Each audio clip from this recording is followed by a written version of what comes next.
Welcome to the Sharpe Way show. Yes, it is 7 p.m. on the East Coast, and you're looking at me again. Yes, absolutely. I'm here yet again on a Monday. Ask me anything, as I always try to do, bringing you some interesting content, answering questions that you probably wouldn't get answered, at least the way I'd answer them, probably anyplace else. Of course, as always, please like, comment, share. It does matter. Very important. Please share and comment and like, get them algorithms going so that we get more people who see this, so we get more people to understand the way we think and to see how we think about things. And I'll ask you a personal favor. Do me a favor, head over to my Facebook page. If you're watching this on Larry Sharpe Facebook, head over to Sharpe Way Facebook, the Sharpe Way, and click like that Sharpe Way Facebook page. It does matter. The Sharpe Way brand has to get built out more and more. They all do, so that what happens when our overlords decide to cancel one of us? Yes, we have to keep doing that. So please head over there and like that if you would. Today, I want to bring up some interesting questions. And it's about the mail-in voting piece. I know that this has been a big deal over this weekend. People talking about it all day long. And I have a quick question. Are you a liberal or conservative? Neither. I am a libertarian, but that's fine. I'm happy you're here. Please stay. I know you don't give a damn, but I want you to stay anyway, because I hope you'll give a damn today. This is a different view on what's going on, my Marine Corps brother. So please stay. Please stay. So what I want to bring up here is the mail-in voting. And the question I used to kind of draw you in, which was a drawing question, but it's a serious question I was thinking about. And over the weekend, I usually don't go live, and I try to ponder on stuff like this so I can have an interesting week. And I thought about the mail-in voting thing. I thought, this can't be the big of a deal that they made. This has to be yet another wedge issue. And how do you know it's a wedge issue? There are several wedge issues out there. What I mean by a wedge issue is the left-right paradigm, or as I don't give a damn says, the liberal or conservative paradigm that says everything must be one of those two. It's one of those two, and then you judge yourself based upon your enemy, not whether I agree with people with me, but if I hate the people over there. If we hate those people together, then we're a group. Whether we agree on anything is irrelevant. We hate those people, so we're a group, right? So all us conservatives hate liberals, all us liberals hate conservatives, so we join together like that. And they create wedge issues all the time. Healthcare is a great one. Abortion is another one. Immigration is another one.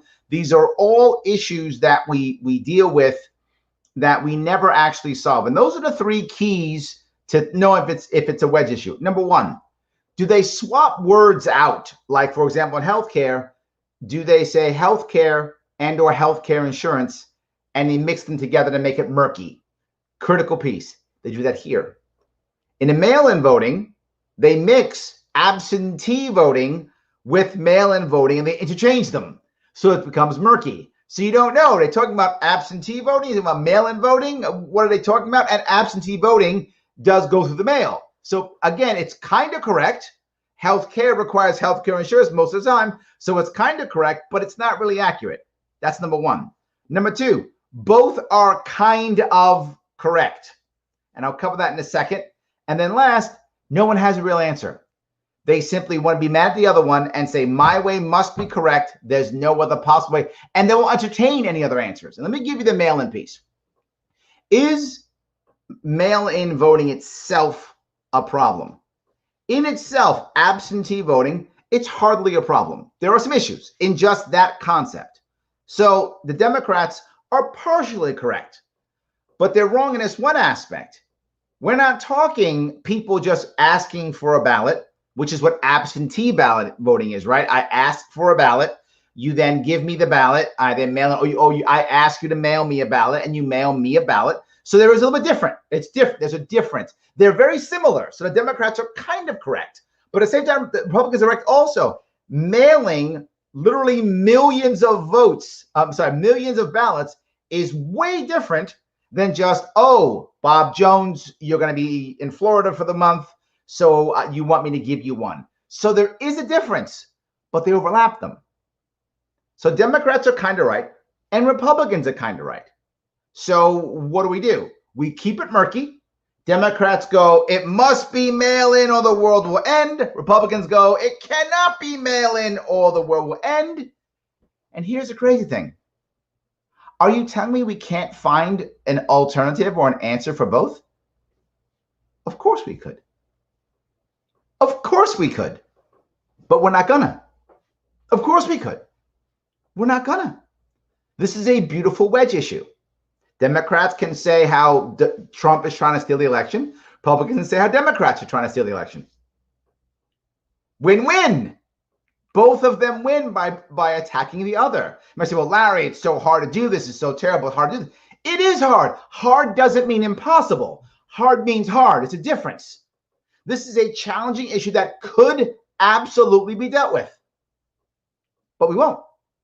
Instead, we won't ask the private sector to step up. We won't find answers. No, what we'll do is we'll try to throw more money at the post office. When we can't throw money at the post office, we'll blame each other. That's how this ends up. And then no matter what happens in November, everybody's unhappy. If Trump wins, Democrats go, oh, it's because he cheated on blah, blah, blah. If Trump loses, it's because of the mail-ins. Either way, everyone can blame the other, and that's all they care about, is blaming the other. The actual outcome is relevant. Same with immigration. No one fixed immigration. I had an immigration plan when I was running for governor 3 years ago. Somehow no one else, I'm the smartest. No, I'm not that smart. I'm the smartest guy in the world. I'm the only one who can figure out an immigration possible plan. Stop. They don't want to fix it. They don't want to fix it. It's a wedge issue. Same thing. People judge you by whether you're for mail-in voting or not. You're for it, you're obviously a crazy liberal. You're against it, you're obviously a crazy conservative. Done. Am I wrong, guys? Is this not possible to fix? Are you telling me that if we realize this, and we didn't because of the way we responded to the COVID response, if we had figured this out, what was happening back in February and March when I was talking about this, well, guess what? We could have had the private sector step up and have a secure way of voting. We could have already gone through either UPS or FedEx or a combination or whatever would have been the right answer to find an answer that would have allowed people to feel safe and get voted. We could have. Now what? Let's try to give the post office money because they don't want to work overtime. That's literally what's happening. I have an idea. You want to solve this problem? Have it all go through, have Republicans and Democrats, right? And anyone else who wants to be part of this, I hope Libertarians and Greens too. You donate. I'm making this number up for the sake of argument to show you that there's an answer. This is argument's sake for the sake of just having an answer.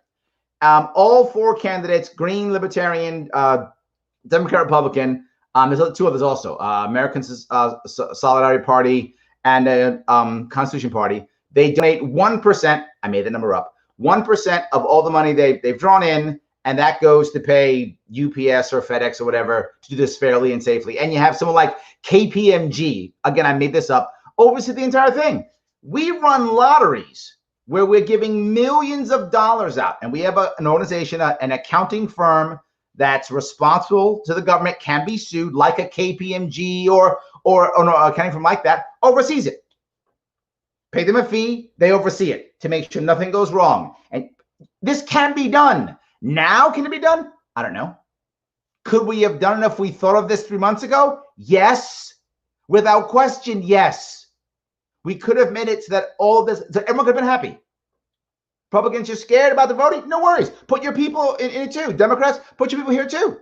Let's do it. We could have found an answer. And we didn't have to raise taxes. We could have found an answer. So anyway, I'm going to take your questions. I started this way because, again, it's another wedge issue that stops us from thinking that they're not even trying to find the. If you watch the news, CNN, Fox, MSNBC, even local news, you can't hear anybody talking about here's how we fix it. It's all Republicans evil, Democrats evil. It's another wedge issue. See, what side are you on? Are you with us or are you against us? Yet again. So let me keep going down this if I could. All right. Hello, how are you? I love it. Yes. How many cycles have we heard about the need to address our voting system? Yeah, Lyndon, about a bazillion, right? And Colorado has gone to mail-in voting, right? I think there's maybe another state does it, but that wasn't overnight, right? Colorado didn't do that overnight. It took them time to figure out how to make that happen. Well, again, I know I'm beating a dead horse here, but I'm hoping one day we'll figure this out. If we had thought of this months ago, we could have followed whatever the Colorado motto is. I don't know what that is, assuming that it's good. We could have had Democrats, Republicans, Greens, and Libertarians looking it over to make sure they're happy with the system, tweak it, whatever. But by the time November would have come, we would have been satisfied with it, or at least satisfied enough to where people trusted it. And more importantly, it would not have been a wedge issue. But again, we'll be talking about this 4 years now, 2 years now, again, how it's all rigged. And yes, absolutely. How would you fix the COVID relief stimulus bill? If when it happens, I know it's good about money, but I have friends in the industry who are suffering trying to make the ends meet. Okay, yeah. Rebecca, let me grab that, but let me move down a couple more, and I promise I'll come back to COVID. Let me write it down. I will come back to COVID. I spoke about how to fix COVID.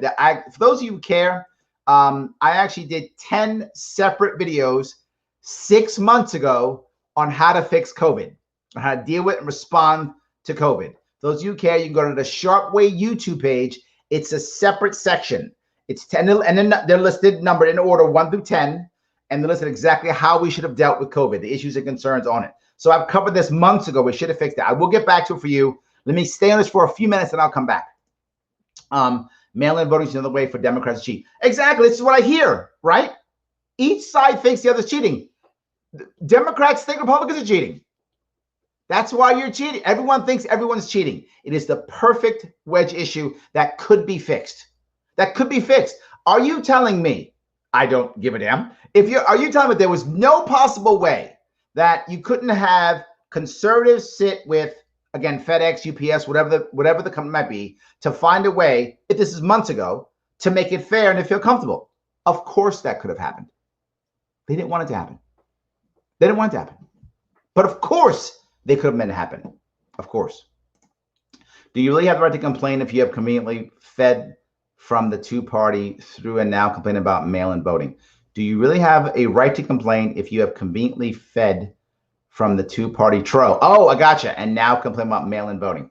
I'm not sure we're going with that, Jonathan. I'm not sure where you're going. Was that to me or someone else? I'm not sure where you're going with that. Yeah, I'm not sure. Mail-in voting is sketchy. Yes, Andrew, it is. Yes, my point is it didn't have to be. It is. It didn't have to be. In fact, if we were really serious about it and we didn't want to fight, we probably could still find an answer. But who's even looking?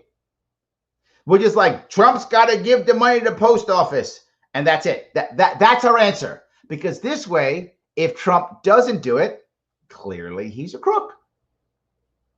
That's how it works. Versus going, wait a minute, can we solve this? Is there a way? Yeah, there's a way. It is sketchy, and it shouldn't be sketchy. Republicans won't want to solve our problems. Yeah, of course they don't want to, because then what do they do? If they keep, their goal is to keep us divided. And boy, are they good at it. Absolutely. I'm a Florida resident living in Georgia for university, so absentee voting is very important for me. It really helped my ability to vote is not affected by this nonsense battle. And that's, this is the point. There is a difference, which is, again, why I mentioned it's murky. There's a difference between absentee voting and mail-in voting. Absentee voting goes through the mail, right? That's true, but people think they're the same. It's different. If I've done absentee voting many times. When I was in the Marine Corps for several years, all my voting was done through mail. I sent it actually to an APO in San Francisco. I still remember back in those days, I thought it was odd. I was like, I'm from New York. Why am I sending my ballot to San Francisco? And that's just where back in the 80s when I was in the Marine Corps, that's where they sent all the ballots. They all went to all the overseas ballots from overseas on the Pacific all went to that APO in San Francisco. So yes, that's me saying I want to vote. Please send me a ballot, right? That's a different way of doing it. Mail-in is you mail everybody their ballot. Now again, in Colorado they do it. But it didn't happen overnight. And this is what Andrew's point is sketchy now. It didn't have to be sketchy. We could have made this not sketchy. but then, we'd solve a problem then. We can't have that, can we? There are so many ways voting fraud can be done anymore. I think that might be true. I don't know. From what we see, there isn't that much fraud, and we tend to catch it. The problem is in this election, right? Most elections, even if there's 1% fraud, I have no idea what the number is. Would it really matter for the election? In most elections, no. In this one, yeah. Trump could win or lose by a percentage point. Absolutely, totally possible. Biden could win or lose by a percentage point. So I think they're more worried now because people are pretty sure this is going to be tight. I mean, it might not be. Who knows? I mean, I thought Trump wasn't going to win 2016. I was totally wrong on that one, so who knows? But my gut tells me this could be a very close, and it could be 1%. So even if fraudulent voting is only 1%, that could literally swap it, right? I'll be voting absentee and live in Japan. Yeah, I actually was in Japan too at the time. I was stationed in Okinawa, and I was also stationed temporarily. I was in Korea, and I was also in mainland Japan, and I voted overseas too. Same thing. If you have to put a color in front of Lives Matter, this is a Black Lives Matter thing. All right. I get it. I'm not going to cover Black Lives Matter right now. I will talk about it just right now, not right this second. I'm going to get back to that too. Let me say this for a second. I'll deal with both of those, that and the BLM piece. I promise I won't dodge it. I just want to make sure I go down and get any questions about this first. Then I promise I will head back. The best is the Dems protesting in person to vote from home. That's actually pretty funny. That is good, Joe. Let's protest in person because it's not safe to be here in person. That's kind of funny. Yes, I love that. All right, mail-in voting, but USPS is getting all screwed up as well. Yes, again, another issue, right? Another problem. We shouldn't have just said, oh, post office, by the way, here's everything. Boom, take it. Good luck. Oh, overtime? We don't have any money for that. That wasn't the right move. Could the post office have handled it? Maybe the post office tends to be pretty good at bulk mailing. Maybe they could have handled it, but not like this. Not like this. So again, this is if Trump gives the money, then okay, great. Democrats can say, see, we won because Trump gave the money. If he doesn't, they can call him a crook. I think it works either way. All right. I think the U.S. Postal Office will be overwhelmed by even the first million votes. Right now, Roy, I think that's true. Again, my point, I'm beating a dead horse here, but it didn't have to be this way. I think if we prepped, look, some of you may or may not know this.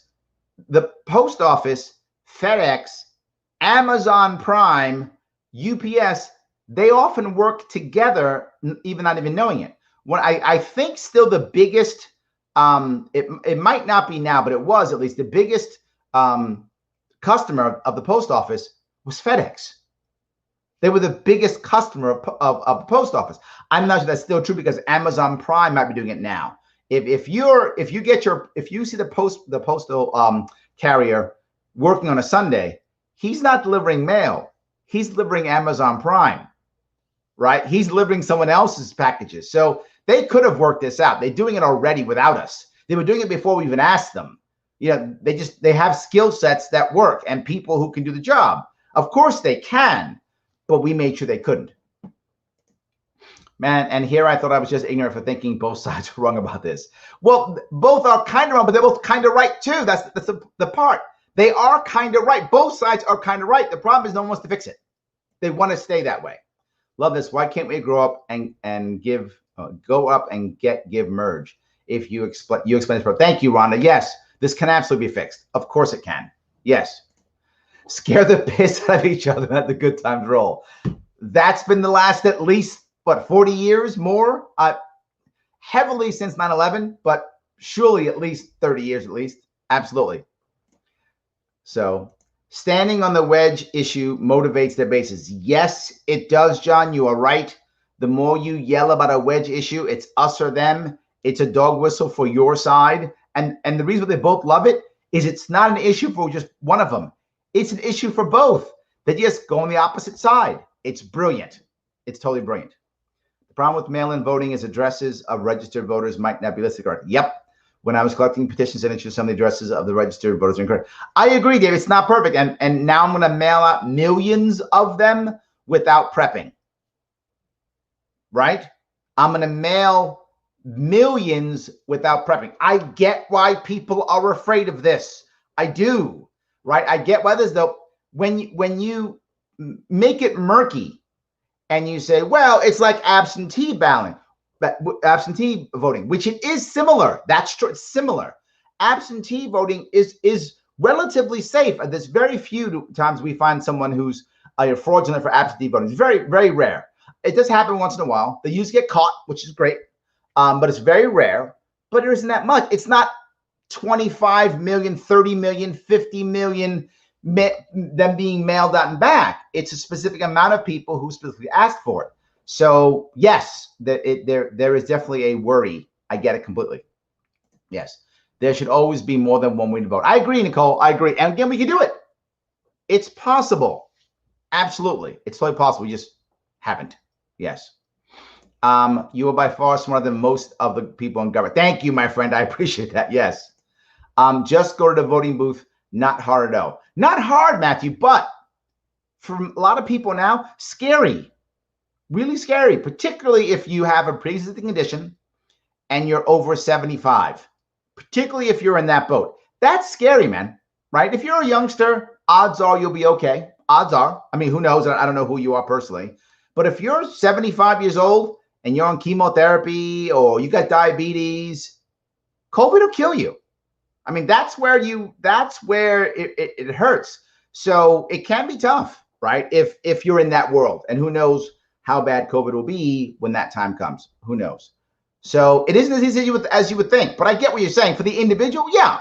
Can I find time to vote? I always do, right? Since I've been back from the Marine Corps, I now always vote in person. It's easy for me. And where I live in Queens, it's literally walking distance. I walk to a local elementary school and I vote there. So for me, it's easy. And I'll just go vote. I'll go walk. But it's mean everyone else should. Doesn't mean everyone else can. You know, fear is an important thing. Remember, voting is emotional, just in general. And then it could be scared for their life. It isn't as easy. It isn't as easy. Got to get rid of the deep state rhinos in both parties. I'm with you. Yes, let's do that. Yes, absolutely. Actually, if you are for it, you're a commie liberal. Yes. And if you're against it, you're a racist Nazi. Well done, David. That is exactly what you have to be. You can't be anything else, right? Because you have to be the other. I can't make you a human being who maybe don't understand how difficult, massive mail-in voting is. Maybe you don't get it. Maybe you've never done it before. Maybe you don't understand it. Or the reverse. Maybe you can't be someone who I could say, well, there's some real fears. Maybe you're scared of voter fraud when it comes to 10 or 20 or 30 or 40 or 50 million, ballots being mailed out. Maybe it's the human being. Maybe it's a valid fear. Not just you're a commie liberal or racist Nazi. Maybe you just have valid fears. Or the craziest thing, maybe the individual's ignorant, just doesn't know. I mean, how many people, if you don't live in a state that does mail-in voting, how would you know how hard or easy it is? How would you know? Right? Or like me, I've done mail-in voting. So I think, oh, mail-in voting is easy. I've done it. Yes, when I requested a ballot from my state, yeah, but not, I didn't get that mailed to me. If you don't, well, at least back then, I don't know how it works now. This is the 80s. In the 80s, if you don't request a ballot, you don't get one. You don't get one unless you request one. That's how it worked then. I'm assuming it's still the same when it comes to absentee voting. So yes, we could have set up polling places at large venues in addition to normal places. Yes, again, another answer we could have had. 100%. There were answers available. We didn't want to do them. The United States Post Office has been inefficient in polling run for years. This is true. So reforming it has been long overdue. But the idea that we suddenly should fix it now in response to partisan concerns over mail-in voting is silly. I agree with you. Again, yes, right? Could it be done? 100%. Not now. Not like it is now. No, you would have had to work on this at the post office months ago, and said, look, I know we had problems. Time to fix them now. Maybe put in some new leadership, whatever. I don't know how bad leadership is. I'm unsure if the post office fails because leadership is bad, the system is bad, or both. I actually don't know enough about the Postal Service to know. But assuming it's also leadership, new leadership. If it's not, new system, whatever. I agree. It's been bad for years. FedEx has been propping it up. I know. So spend the entire week plus with polling places open. That way, those who want to vote early and avoid crowds. Look, we in the span of a half an hour have come up with 3 or 4 answers for this. And just us in a span of half an hour have done it. And you're telling me no one in power can? They don't want to. This is my entire point about this subject. It isn't actually about mail-in or absentee. That's not what it's about. They saw a wedge issue and jumped on it. If you're a Democrat, you're like, my guy didn't, it's Trump. Nope. And if you're a Trump supporter, you're like, it's liberals. Nope, it's both of you. It's both of you. Both were happy to absorb this. Good, a wedge issue. Both thought, I can use this against my opponent, and they did. I'm just asking you listening to me to realize this is a solvable problem, or this was, probably still is now, but I'm unsure. But it sure was a solvable problem that neither side decided to solve. Why? So they could punish us as a wedge issue, make you, more importantly, make you stop thinking. Yes, I'm serious. The less you're thinking and the more you're just my guy against the other, the better off they are and the more that the base is motivated. That's what they're doing again and again and again. At one point, we have to stop this.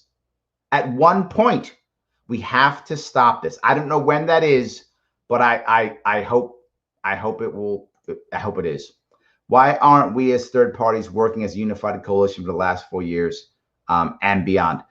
Because we're different as third parties. I think that's the reason. You look at the Green Party versus the Constitution Party versus the American Solidarity Party versus the Libertarian Party. We're different parties. We really don't have the same viewpoints, except we don't like the top two, right? We don't like the top two. That's the only thing we really agree on. On a lot of the fundamentals, we don't agree very much. But we could, I mean, in theory. The problem is once we all get together, then it waters down, right? Most people who jump on a smaller party, a third party, they're very strong with that party, right? The average Democrat or average Republican is not rabid. The average Democrat or Republican is not rabid. My wife was Democrat for about 20 years or so. She isn't anymore, but she wasn't rabid at all. She's just like, I'm a Democrat because my parents were. So that's why. And that's why she was Democrat, because her parents were Democrats. She wasn't rabid at all. And I think most Democrats, most Republicans aren't rabid. Some are, but most aren't. Most third party, yeah, pretty rabid. So to have them in the same room, kind of tough. I think it could be done. It would take one special leader who could kind of combine all of them together in a way. It'd be difficult. Unite the clans. I guess it could be done. But it would take the right candidate at the top to do that. I don't think that one exists right now. That's my answer. I don't think that one personality who could draw all four together would actually does exist at this moment. So yes. Larry, it has nothing to do with transportation of the vote and everything to do with harvesting votes and bogus ballots. I think there is a serious, I don't think, and many people think I'm crazy when I say this, I don't actually believe in conspiracy theories. I believe in planning theories. What I mean by that, or I guess plan theories maybe. I don't think that people behind smoke-filled rooms say, how do we release the virus? I don't think that. How do we screw over these guys? I don't think they do that. What I think they do is they know that a crisis will occur, and they plan for a crisis. They don't create the crisis. In my opinion, I don't believe that. I don't believe they create the crisis. They know what's going to happen. It goes back to what Rahm Emanuel said, never let a good crisis go to waste. So they're ready for a crisis. They're holding on to it. Okay, here's our plan. Put it on the shelf. Okay. Oh, crisis. Get the plan out. Do those things. That's what I think happens. I don't think they're actively creating the problem, creating the crisis. I don't believe that. Are they prepared to act when a crisis hits? I think yes. So I actually don't think that there's an actual plan to harvest votes, but I think they know how it works when there is chaos and when there's problems, and they know how to take advantage of that. And then maybe disagree, but that's where my head goes. They know how to take advantage of it when the thing pops up. They don't take advantage of it. That's what I see. But I agree. I mean, the number one issue isn't the transportation piece; it's the fear piece. All right. What did they do? I think that's not for me. I don't think so. Good. The election results are going to be drawn out again, just like in 2000. I completely agree. It's going to be a while. It's going to drive us crazy. Absolutely, yes. I can't watch the news after only allowing Dem Republicans in televised debates. Yeah, I know it's constantly. That's just how it's going to work, right? It's how it's going to work. The debates are about ad revenue. If you're not popular, you don't get in debates. That's how it works. Everything else is just, I know we're yelling about that. Let her speak stuff. It's not going to work. I mean, if it makes you feel good, please do it. Please do the let her speak stuff. If it makes you feel good, go ahead. It's not going to change anything. It's ad revenue, and that's what matters. If the candidate's exciting and people want to watch the candidate, then they'll get in debates. Otherwise, they won't. So, yeah, Utah, Colorado, and Washington all do it, right? So it can be done, right? It can be done. That's the issue. All right, I want to go back and grab some of the questions too. I want to send this for a while because I really hope this was clear in talking about that this really is a solvable issue, as is immigration, as is healthcare. These are solvable issues. We came up with ideas just now in a half an hour. I mean, obviously not perfect answers, but if us chatting in a half an hour come up with a solution, you tell me that the best and brightest in our country can't? Of course they can. This is also solvable. Both sides have legitimate fears, legitimate concerns, right? I get it, but they don't want to solve it. This now becomes another wedge issue to motivate the base. Remember, since this has been starting openly, I think, since probably the Nixon Vietnam era years of dividing up the Republicans and Democrats left and right in the country. Obviously, I think it began much more there in a more obvious way.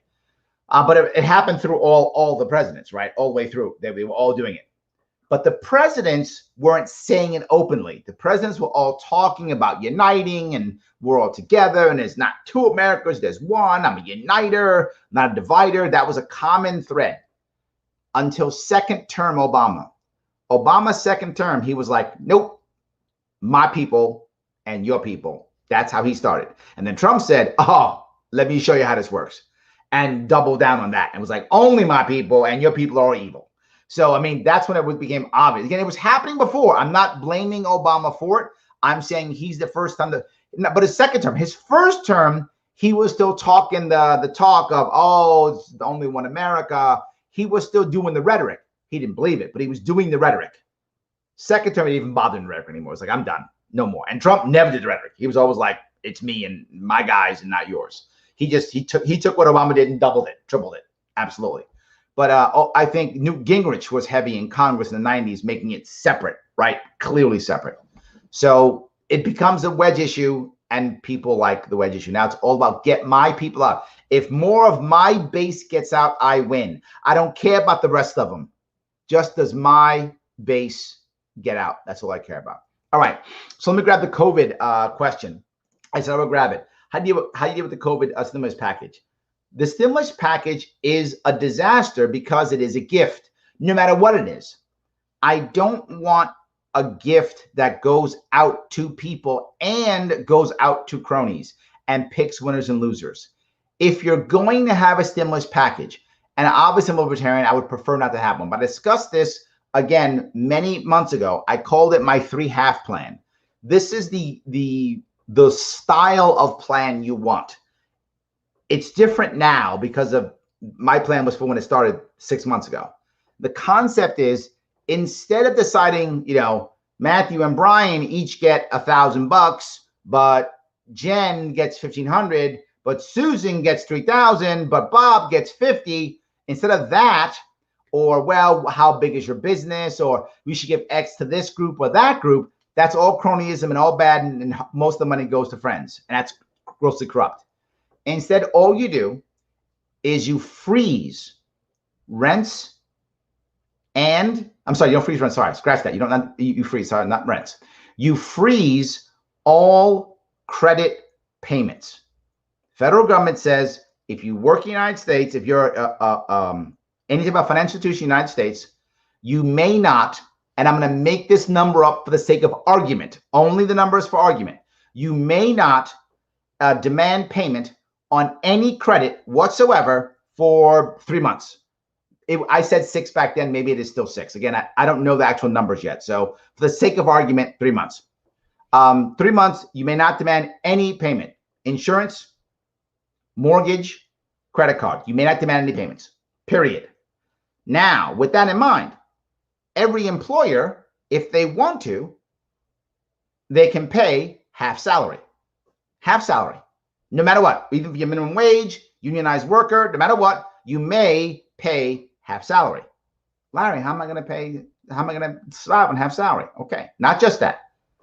Anyone who rents may pay half rent for 3 months. That's it. You're paying half rent for 3 months. Now, how does that help the economy? Let me tell you how it helps the economy. You don't get displaced. You still go to work every day. But Larry, I can survive on half salary. Yeah, you can. You're not paying your rent. So you're paying half rent and you're not paying your credit card bills. And if you get a mortgage, you're not paying your mortgage or your credit card bills. So yeah, you can survive on half salary if you're not paying your credit card bills. And I'm not saying, again, I'm not deferring it. I'm saying they may not demand payment at all for 3 months. Back then I said 6 months. That may still be true. We're going to have the correct numbers yet. So sake of argument, 3 months. If you're not paying your mortgage and you're not paying your credit card bills and you're paying half rent, you can afford half salary. You can survive on that. Is your life screwed up? Maybe, but you can survive. You're not displaced. Not just that, you don't have to move. You can keep your job. You can still figure out how to work in this environment and figure things out. But Larry, how is my employer going to survive? Right? If he's still paying half salary, he's not paying his credit card bills either. Nor is he paying the mortgage or rent on the building he owns or rents. He can survive. You can now survive. He doesn't have to fire you. Well, how's my landlord going to survive? He's getting half rent, which is for maintenance, but he's not paying his mortgage on the building. He'll survive. Everyone can stay in place and survive. Government doesn't get involved, doesn't pick winners or losers. You decide. If you go, you know what? I'm going to take these 3 months that I'm getting half salary and I'm going to find the job. Or that I'm paying half rent and not paying my credit card bills, look for my job or retrain myself or convince my boss I'm more valuable or figure out how to run my restaurant or company better. You have time to retool. What we needed for COVID was the ability to retool, and we haven't done it. If you've noticed, we still haven't retooled yet. We're waiting for magic to happen. It's not going to happen. So we're getting our ass kicked. All the evictions are happening. But Larry, all the banks are getting screwed. Yes, but that's okay. And this is my point. I know libertarians who hear this are going to drive them crazy. Larry, I don't want any bailouts. Me either. I don't either. With that in mind, you and I both know we are going to bail out the banks. We always do. It's going to happen. You'll want to pull your hair out. You'll be angry, and it will still happen. We are going to bail the banks out. So why not just bail the banks out? Let everyone else move on with their life. The banks literally have accountants and actuaries and bankers say, banks, how much does it cost you to not get any money for 3 months? Okay. Type it up, but boom, there it is. It's going to cost. We write them a check for half, and the Fed makes magic money for the half. Done. That's how you do a stimulus package. You spur innovation at the group, at the core. You don't just throw money at it. You spur innovation. Now, if you got 3 months or 6 months where you get half salary, paying half rent, you might start a new business, do something new. You might start something new. You get 6 months to figure it out, or 3 months, whatever it is. You can begin to figure things out. And that's what I want. Will some people screw up? Yeah. Some people will just be dumb and go, oh, I'm just going to keep living in my life. And some will do magical things. That's what I want. You do that, and everything changes. Now, what about the states bringing the tax money in? That's all right. They're not paying anything either. They're not paying any of their bonds. They're not paying any of their stuff for 3 months either. They're not paying their bills for 3 months either. So even the state governments can survive. They're not paying their bills for 3 months. Yeah, you don't have to raise taxes. You don't have to start hammering your people because they're not paying your bills. The banks are going to get bailed out. Use the banks the right way. If you're going to have a central bank, let's stop getting only the bad from it. Let's take some of the good from it. There isn't much good. But let's take that good when we need it instead we just get all the bad. I hope that answers your question, how to handle COVID. The BLM piece. I know the BLM piece. Talking about that there's a white kid who was killed by a black guy, and the thing is, the media is not showing it. That's absolutely not true. I knew of it. My wife knows about it. That's stuff made up. That's absolutely not true. Hold on, let me see if I get that right. Here we go. Here. If you have to put a color in front of Lives Matter, you're a racist. Not sure that you're going to fall with that one. They sent George Floyd a piece of garbage. That's, Matt is wrong. He wasn't a piece of garbage. Stop. That's wrong. Yeah. Fried child was murdered by a black man in media. The media is not silent, man. Look, Matthew, brother, please stay. I'm just being forward with you. The media is not silent about that kid getting killed. They're not. And Fox News plays it every 5 minutes. And Fox News is mainstream media. More people watch Fox than CNN and MSNBC combined. Fox likes to call itself not mainstream media. It is indeed part of the mainstream media complex. It is. So if Fox News is covering it, that means it's being covered by mainstream media. It's just not true, dude. It isn't. I knew about it. My wife knew about it. My wife doesn't watch Fox News. And she knew about it. So, of course, that's not being silent. It's not true. So I get that you're angry about the BLM. I get it. BLM is the actual organization is the same. This is another wedge issue piece. They're mixing and making it murky. The movement and the organization make it murky to make us angry. And then, do you support BLM? Yes. Oh, you're one of them. No. Oh, you're one of them. Same thing, man. Please don't fall for this. There are absolutely issues and issues that people deal with here, right? It's not black and white. I love to put it, but it's not black and white. There are nuances here. And whether you like George Floyd or not, George Floyd, regardless of who he was, did not deserve, I'm going to be very clear when I say this word deserve, he did not deserve to be choked to death publicly. Didn't deserve that. Did he deserve to be maybe roughed up? Maybe. I didn't see the new tapes. Maybe he did. Maybe he was being a jerk and should have been roughed up. I don't know. Maybe. But what he did, whatever he did, however bad he wasn't a serial killer. He wasn't that guy. He didn't deserve to be choked to death publicly. He didn't deserve that. Maybe he should be in jail. Maybe he didn't deserve a gold casket. Maybe. I don't know. But no matter what, you shouldn't be happy that he's dead. Why? He's gone now. So whatever bad you think of him, he doesn't feel it. When you insult George Floyd isn't insulted. He's gone. Who's insulted are the people who loved him. Which is why most people say, hey, someone's dead. Don't talk ill of the dead. The reason isn't because the ill of the dead. It's because the only people who hear you are the people who love that person. So you're actually just attacking the people who loved him. He's gone. He doesn't hear you. You can call him names, whatever you want. He didn't hear you.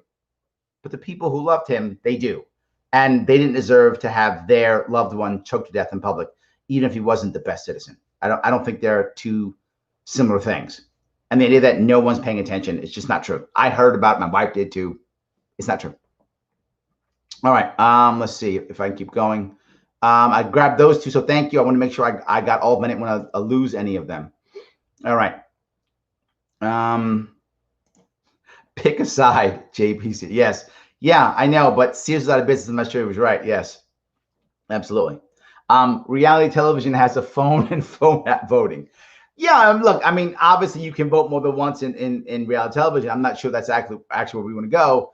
But again, my point is I don't have to be a technological genius to know that there is an answer here. We just don't want to find it, right? That's the issue, right?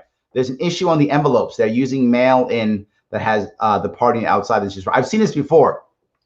Yeah, they're trying to code it effectively, right? They're coding people. And again, in theory, that shouldn't matter, but I think it does matter. There is, because of several things. One, if the R and the D are obvious, I mean, if you need it as an identifier, and they might need it as an identifier, right, to help with the ID, how the person's registered to vote, particularly when it comes to things like primaries and such.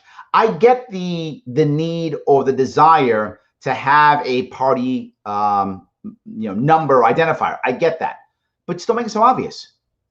Don't make it in the same place, right? There's make it on a barcode, right? I mean, there's many ways you can do it that it would take to make it a whole lot harder for someone to just go, oh, R's, D's, R's. If you made a barcode, someone would have to literally have the barcode reader and then watch other people. D, boop. I mean, it would really be, you would have to have a massive scam if you made it a barcode reader. Could someone do it? Sure. But if anyone was prepared to go that far to scam with a barcode reader and someone knowing what they are, I mean, someone else is doing it too, and there'd be such a conspiracy, the odds of them being caught shoot up, right? The more people are involved, the more technology is involved, the harder. But one person going R, no, D, yes, or D, no, R, yes, way easy. So I get the requirement or desire to have a modifier, but it's a problem. You're right, Daniel. You don't want a blatant R or D on the outside. They weren't ready for this. This goes back to my point. They weren't ready for this, right? We didn't think about this earlier. We didn't act accordingly. And now we're just trying to get the Postal Service, which was to the earlier point. I forgot who brought it up. The earlier point, they were trying to repair the Postal Service for years.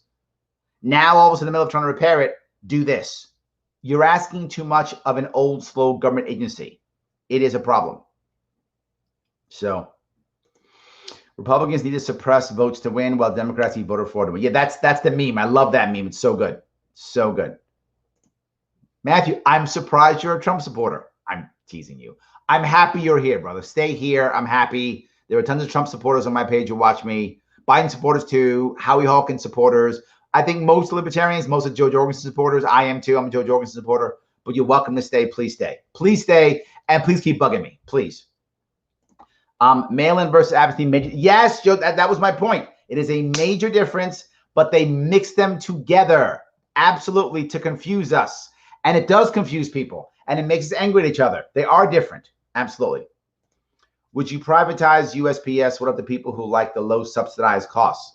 I don't think I'd privatize it necessarily. I think I'd let it be much more on its own. You really can't. It's difficult to privatize the post office because the post office is actually part of our government. It's in the Constitution. There's supposed to be a postal service. That is one of the things the government can create, and it will be a massive change to get rid of it. I'm not sure you'd want to. I think you simply allow it to work on its own. As it fails, you allow the others to take the reins of it, right? You say the low subsidized costs. You're assuming that without subsidies, the cost would be high. I think that's not necessarily true. If you look at what the other FedEx and those guys, they really can't do bulk. I mean, I think it's against the law if I'm not mistaken. I think only the post office can do bulk mailing. I think that's right. But there's some rules and regulations that stop FedEx and UPS and even Amazon now, delivery service, from doing these other things the post office does. If you open it up and allow them to compete openly with the others, they'll either get better or they'll go away on their own. People just won't use them. So either way it works. You don't have to privatize it. It would take an act of Congress basically to do so. So I wouldn't want to do that. I'd rather just open it up and allow others to do the same thing, allow it to compete openly. It will either get better or people will stop using it. Both are okay. The odds are that there will be a spot for the post office, right? And I give you the example, like I'm making this up, FedEx is not going to go to Barrow, Alaska, right? It's not going to go there. That, by the way, is the most northern city in America, right? They're not going to go there. So the post office does go there. It does. So they use the post office for those awkward places that FedEx won't go. I think that's how you fix the post office. Just let it go. Well, Larry, the unions will have to adjust or they'll go under, right? That's the issue. And to assume that the low costs the two things you can do. One is you're assuming that low costs won't happen in everything else. If you look at the biggest things like healthcare as an example, healthcare in every place where the government's out and there's no subsidies, cost has come down substantially. accessibility has gone up. Service has gotten better. Technology has gotten better. LASIK eye surgery, cosmetic dentistry. I use these ideas all the time, right? It's gotten better and more people can get it. Postal service is a whole lot cheaper. So if that comes down, it comes down dramatically. But you can also add something else. I'll give Bernie Sanders a credit where credit is due. I'm not a Bernie fan, but I give Trump credit where credit is due, and I'll give Bernie credit where credit is due. His idea of allowing the post office to do some banking services wasn't a bad idea. It wasn't a bad idea. You could allow the post office to have some banking services so that could raise some money on that, right? So the people who have lower subsidized costs, well, they will still subsidize the cost because of the money they'd be making on banking services. So you could add that if you wanted to. It's not necessarily a bad idea. I hope that answers your question. All right. For universal mail-in voting to be done, the required time would standards would cost $6 billion in postage. Terry, yeah. Again, there was no plan to figure this out, man. It's, oh, damn. Is that next month? All right, let's do that. And when I say next month, it is. Early voting starts what, 30 days, something like that? 20 days, whatever it is. Early voting starts soon. So it's like, oh, is that next month? Oh, what do we do now? God, is that today? That's what happened. Could this happen, Fix, for cheaper, Terry? Yes. If we had thought about it 3 months ago, 6 months ago, we could have had an answer. And we could have had other people pay for it, not us.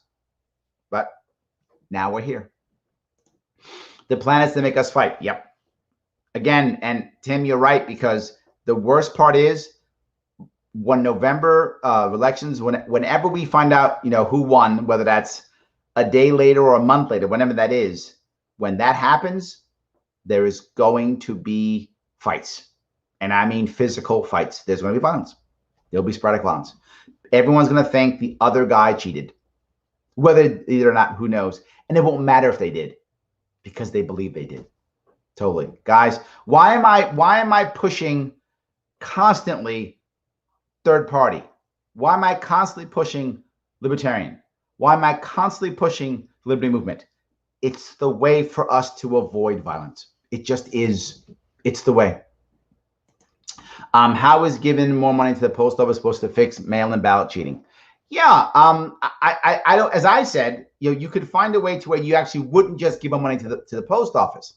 You would instead have a third party review it, like a KPMG or any other organization. I'm okay what organization you use. You could use a mixed political organization in theory. You use a foreign organization in theory. I mean, whatever you would think is appropriate, right? You could use an organization that you thought was going to work.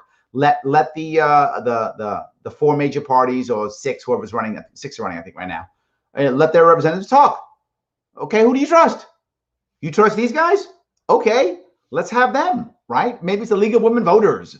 It doesn't really matter, to be forward with you, as long as the people involved trust that entity to overlook it, right? It's all that matters. What do they trust the entity? Could be the Red Cross. If you trust the Red Cross, right? Do you trust this group? You do? Boom. They oversee it.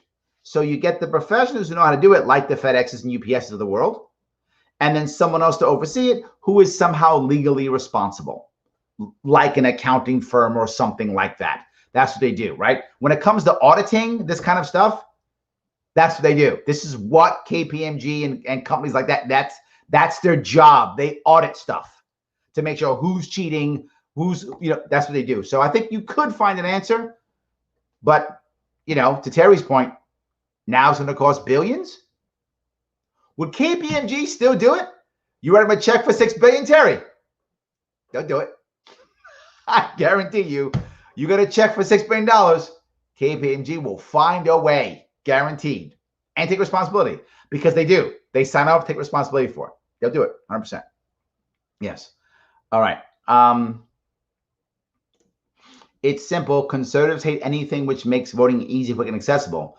It's well established through data that when more people vote, then conservative parties lose. The last thing they want is widespread voting with fraud. I don't know if that's true, Brendan. I trust that it is because you say so, but I just don't know if that's true. I guess it could make sense, right? Because people who, hold on. I'm worried about the idea of people who are older. Older people tend to vote conservative. It's not a 100% rule, obviously, but they tend to vote more conservative than younger people. Younger people tend to vote more liberal. Are you saying easier means younger people vote? Okay, maybe I'll buy that. You know, in a way, I guess the older people, they're more dedicated to vote. Maybe that's what it is. Okay, I'll buy it. Larry, the two parties have essentially locked down the vote. Yes. And want to exercise theatrics instead of solving the problems of mail-in voting. Yes. They feed us at the trough of telling us our vote is limited to two choices while screaming like a stuck pig. Yes. Jonathan, yes, yes, and yes. Yes. And what I'm trying to do here, and I hope some of you are getting it, is remembering, look, a lot of people watching, you are liberal or conservative. I get it. And you will probably want to vote for your party of choice, Democrats, Republicans. I get it. You can still do that. I'm not telling you shouldn't vote for the party of your choice. What I'm telling you to do is two things. What I'm asking you to do is two things. One, realize when they're throwing a wedge issue at you and think through it. And don't make that the reason for the vote. In fact, don't even bring it up anymore. Let it go. It's a wedge issue. It's red meat to get you to rah, rah, rah, rah, attack the other. Don't fall for that. Vote for who you want to vote for, right? Second, look for third parties. You know, sometimes it's good to vote third party.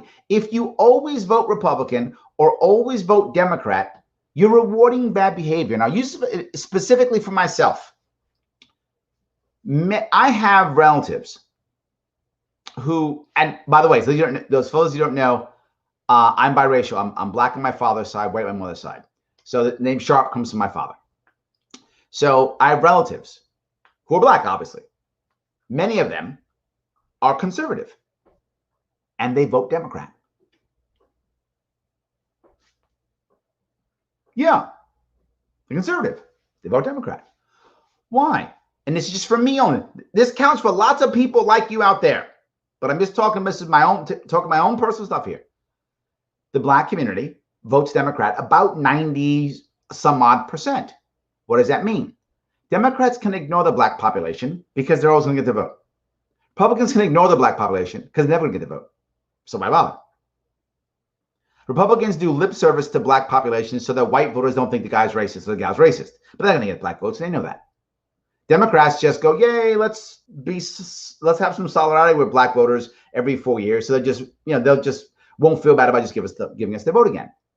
This was years ago. I was probably in the 90s. I was thinking about this. And I was all about, back in the 90s, I was all about, it's going to be Nader. He's going to be the change we need, or whatever stuff I was spouting then. Because I just thought he was the new third party wave. Anyway, so I was saying back then, why doesn't like every black person vote Republican for 1 year? Just vote Republican, everyone, for like 1 year. And my friend's like, why? What are you talking about? Don't vote. I said, yeah, wasn't every black person 1 year vote Republican? Just 1 year. I was thinking about this in the 90s. I wasn't libertarian then, so I didn't know what Libertarian Party even was. Now all black people should vote Libertarian. But I was saying Republican then because I knew that black people always vote Democrat. And they're like, why? I said, if 1 year all black people voted Republican, Republicans would say, oh, wait, I can get the black vote. Let me start trying to help the black population out, not just give them lip service. And then the Democrats would go, whoa, I'm not guaranteed that vote. Let me stop giving them lip service. Let me try to actually help the black population. Because neither party helps the black population. Neither one does. Democrats sound nicer, but neither of them help. Neither help. That's the problem. So I would say for all you out there who are Democrats, Republicans, I get it. You want to vote for your party. But if you just keep voting for your party, even though they do the same bad stuff, you're the black population in America, whether you're black or not. If you're not black, you're acting black. Stop culturally appropriating. That was a terrible joke. Anyway, stop acting that way, right? Vote for your Democrat or your Republican when it's the one that you think is the right one. When it's not, look to libertarians. We're out there.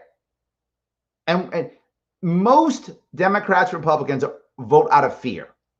They vote for, oh, I'm a Republican. I'm scared that if I let the Democrat in, the Democrat is going to enforce their will upon me. I don't want them to enforce their will upon me. We don't either. See? So you can vote Libertarian. You may not get forward what you want, but you'll get defense. Guarantee that. You will get defense. You may not get your agenda pushed, but you will absolutely get their agenda defended against. Yes, you will. Guaranteed. Guaranteed. So when you don't find the good Democrat Republican that's right for you, there are libertarians everywhere. Look for them. They're here and they'll defend you. If you think they won't, you didn't watch me run. You didn't watch what I do. I still support so many issues that don't affect me personally at all. I support the Second Amendment more than anyone else running for governor in 2018. No one else did like me. I don't own a firearm.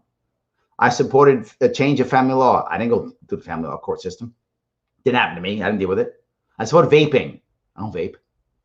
But you have rights, and I will always support them. And libertarians think exactly as I do, or they're not libertarians in that regard. They're going to defend you too. They'll defend you even if it doesn't affect them. They will still defend you. That's what they do. So sermon over on that one. Jonathan's right. Stop letting the two parties force you into voting for the same people every single time. If you're a Democrat, you want to vote Democrats, I got it. But you can throw a vote to a Libertarian or Green Party guy every once in a while. If you're a Republican, I got it. You like your Republicans. But they're not all great. You can throw your vote at Libertarian. Yes, you can. Absolutely you can. Particularly when you're in a region where they can't win anyway. So, huge step towards Mideast peace, not even on MSM radar. I'm not sure about that either. I knew about it also. I knew about it. It's UAE, right? UAE and Israel. So, yeah, I knew about it also. Not exaggeration. This is like Matthew. It's exaggeration. You're right. I was actually teasing. I was teasing my wife the other day. We were watching. I think it was CNN, MSNBC. In my mind blurs sometimes. I think it was CNN we were watching, and I was teasing her. She was doing something I was doing. It was on in the background, and I said, nothing else is happening in America except Kamala Harris. Nothing else is happening. Nobody got killed. Nothing happened overseas. All the wars are over. She's like, what? I said, look at the news. She goes, I said, look at the news. She was like, oh, yeah. That all they cared about was Kamala Harris. So there's a point to what you're saying. To Matthew, too. I don't mean to be upset with you, Matthew. I'm not. And I'm not upset at all. Please stay. It's exaggeration. It's not even it is. Like it pops up on the half hour. And the ticker on the bottom, by the way this thing happens, it's there. It's just they care more about Biden Harris. That's true. Yes. All right. In my state, the signature on mailed votes must be manually compared to the signature on voter registration. Not a bad idea. How do you do it with 30 million, 50 million votes? Tough. Particularly with that point with the R or the D on it. Oh, no good. Throw out. Yeah, the challenge piece is my worry. Yes. Mail ballots to voters, complete at home, drop it off, your polling station. This is not a bad idea, Ryan. This is not a bad idea, right? Get the ballot, drop it off. It's not a bad idea. It's probably a better idea. It isn't perfect either, but it's probably better. Yes. Whoever loses, the losing side will say the winning side cheated. David, yes, I wish you were wrong, but you were totally correct. Yes. If either party could put up a good candidate so it wasn't a race to see who's worse, just do better. I like that too. Also good. I like that. It certainly appears that COVID-19 is being exploited for political purposes. Michael, yes.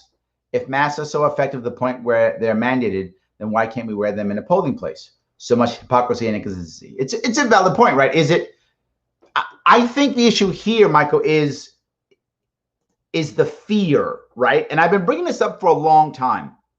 I'm not sure we know exactly what's happening yet, meaning do we actually know what really works and what doesn't? I'm unsure we actually know, but it doesn't matter. And not because that COVID doesn't really hurt people or kill, it does. The issue is they've made us so afraid. COVID is one thing that many people haven't realized yet. It is really good news. And I mean news like as in news on TV. Really good for news. The CNNs, MSNBCs, Fox Newses, they've been like, COVID's killing you.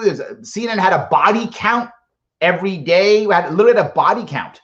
Only thing that took it off was Kamala Harris. Oh, okay, so we have something new to talk about. So I guess COVID's over, right? So that's kind of it makes for good news. It makes people afraid and scared. And now you have a population that is scared. And I know some of my friends who initially weren't afraid, but finally it's gotten to them. And it's going to sound horrible, but it's gotten to them.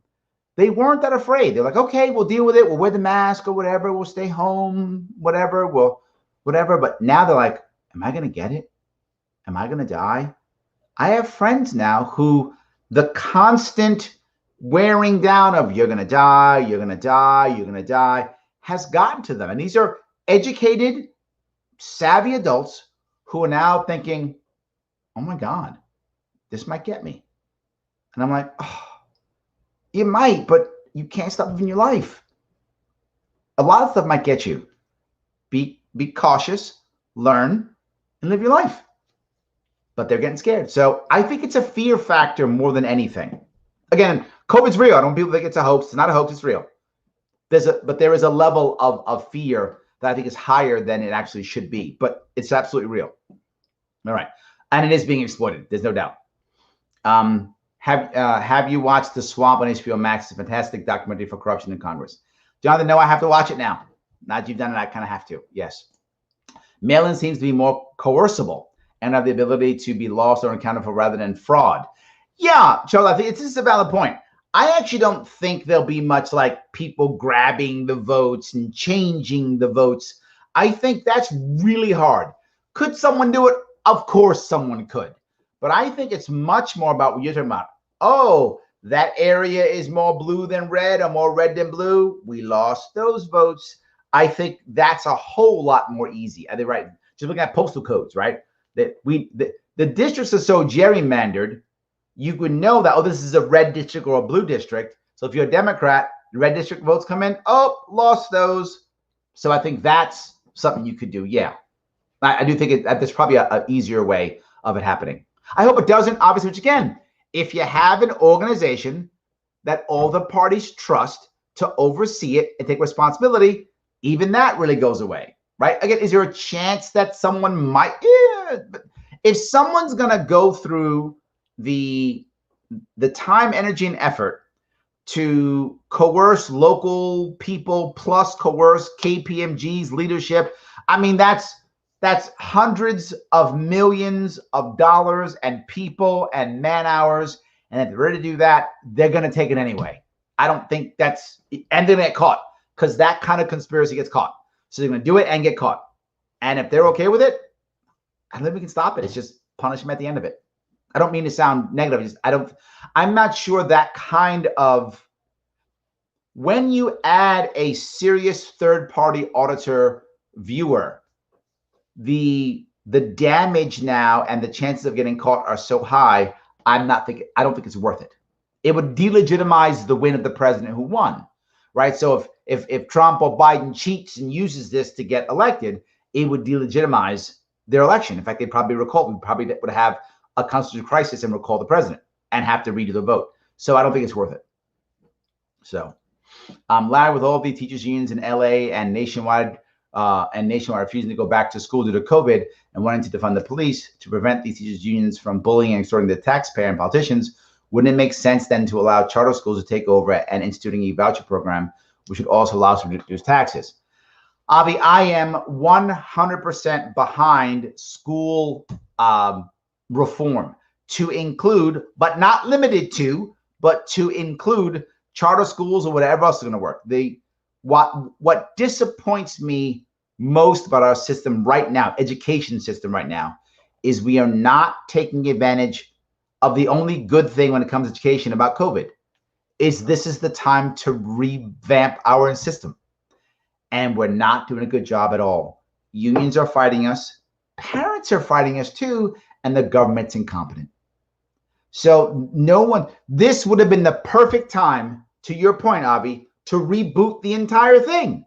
Change it locally everywhere. Add charter schools where it's appropriate. Some places it isn't appropriate. So I'm not 100% like everyone should have charter schools. But if it works in your area, please, yes. Is it better to start homeschooling? Are private schools better? Do we need to be doing distance learning? Is that the right answer? Yes, yes, and yes. What's happening now is not working. We know this. This is the perfect time to change. So, Avi, I'm in. Yes. And sadly, we're not doing it. You're correct. We should be doing it, and we're not doing it. Yes. Who's to say they don't get tampered with before they get to the postal station? Jim, this is the point that I think, was it Jonathan? No, Charles was talking about. I don't think that's going to happen much. It might, but you would have to have someone who would know which are the bogus. You'd have to have someone who would know which are the bogus names and addresses in the system, then be able to have someone collect them and physically go to the addresses and collect each one of them, then change the vote and then mail them all in from the same place. It could have been done, yes, but it is really a challenge. Many people, lots of moving parts. It's all easy to have some guy sitting there and go, D, garbage, D, garbage. Way easier, less people, less time, less money, less chance of getting caught. Well, I think it is possible. Having any impact doing that takes a whole lot of time, money, energy, coordination, knowledge, technology. I think Charles is right. I think the odds are it's more once they get there, they get lost. I think that's much more of a chance of it happening than anything else. So here in North Carolina, we have early voting starting in the middle of October. Yeah, exactly. Coming up soon. This year in North Carolina, early voting runs from Thursday, October 15th to Saturday, October 31st. And when I lived in Florida, there was also early voting, but it was just last week of October. I've always voted early, no waiting. I love the idea. This is what we talked about, right? There's different ways you could have had the polling stations in open areas, 6 feet apart for whatever, everything, glass, masks, the whole deal, and have it open for a month. And you show up in person. When you show up, all good, as long as you can find some time over the course of 30 days. You'll be social distancing the whole way through. I think it could have been done. My worry is we're not even trying to fix it. David, this is another idea people keep coming up with. Again, just in the hour we've been talking, we've come up with different ideas and no one else can. It's terrible. Yes. Why don't they compromise election day as a national holiday? Not a bad idea, I guess. I'm okay with that. Yes. They are using COVID as an excuse to push mail-in voting. If you can go to ShopRite to buy groceries and you can go to the voting booth, that's good. Or buy cigarettes. I'm kidding, right? Here's an idea. Spread out election day for a whole week. We just talked about this. Yes, Paul, right. Earlier, you just talked about it. A month. Make it a month. Make it a month. Make the booths 6, 8 feet. Make it 9 to be safe. Each booth is 9 feet apart, right, from the other. Everyone gets the gloves and the mask, and you go in, you do your thing. Do it for a month. All that could be done. This is my point, Paul. They don't want to fix this. This is a repairable problem that they don't want to fix. I don't think they want to push mail-in voting, Paul, to be forward with you. I don't think Democrats actually care that much. They do, but they care more that they can make it a wedge issue more than anything else. My parents were postal employees. I respect their hard work and my mother's union advocacy. They were prime examples of customer-oriented employee. Post office can do it, just not now. I never said the post office couldn't do it, just not now. It's hard now. They were just getting rebooted, right? Refitted. And now, oh, by the way, I know you're just getting refitted. We're going to add 40 million mail-in ballots now. Good luck. What organization could handle that you can't without giving them, what did one of the guys say, $6 billion? That's just in postage. You want to give, I don't know, FedEx $16 billion, they'll find a way. But the post office, how? Impossible. Let's see here. The biggest customer of FedEx is, oh, okay, so it's reverse. Sorry, Terry. Thank you. Biggest customer of FedEx is the post. Thank you. There we go. Good.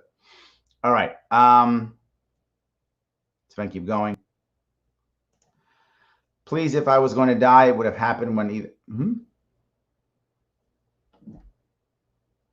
I don't think this is for me. I don't think so. Okay, let's keep moving. Sorry. All right, good. All right, so anyway, guys, I hope that was a good piece. Let me keep going again. CNN switched from shit talking Trump 24/7 to we are all going to die. Yes, but now they're back to shit talking Trump again. They rotated, Chris. But you're right. And I bring this up, right? And some of you don't remember this. Go back prior to 2016. CNN wasn't so anti-Trump. It would lean left, but it wasn't like it is now. It was leaning left. It was the most neutral of the left-right paradigm. It was still left, but it was the most neutral. That's why it used to be on the airports and everything like that. As soon as Trump got involved, CNN made a hard left. Now I can't tell the difference between CNN and MSNBC. To me, they're the same station. I mean, that they're, well, no, MSNBC is a little bit worse, but by so little, it's hard to tell. If you watch the prime time CNN shows, like the 8, 9, 10 o'clock shows, it's literally the I hate Trump hour. Every show is the I hate Trump hour. That's all it is. You're totally right, Chris. It is literally the I hate Trump hour. And Fox is the reverse. The 8, 9, 10 o'clock is Trump is the greatest thing in the world hour. That's the both. And it's funny is, if you watch the block of Fox from about 8 to 11, give or take, in the block of CNN 8 to 11, they'll bring up the same news. Like, they'll bring up what happened, but their spin on it will be exact opposite. Fox, Trump did everything right. CNN, Trump did everything wrong. And the reality of it is, no matter whether you like Trump or not, he's just a man. He doesn't do everything wrong, and he doesn't do everything right. He's a human being. That's impossible, right? But if you watch those shows, everything right, everything wrong. Nothing in the middle, nothing partly good, partly bad, all good, all bad. I completely agree. Yes, absolutely. Yes. How about the other kind of missing kids? Ryan, I like that. They did absolutely have a scoreboard for death. Yes, but not for missing kids. Absolutely. It was terrible. Absolutely terrible. So, all right, guys, I want to thank you for tonight. I appreciate all the time you gave me. I hope it was an interesting show. I hope my spin was good. And for you guys who are on the left and the right, thank you for watching and staying. Please stay. It is very important to me that we stay together and keep talking. We have to keep talking. It really does matter, right? We have to keep talking. And please like, comment, and share as always. And if you would like to show so much, head over to patreon.com/Sharpe Way. Throw me a couple bucks if you can. Otherwise, make sure you like, comment, and share. Guys, have a great night. I will see you all very soon.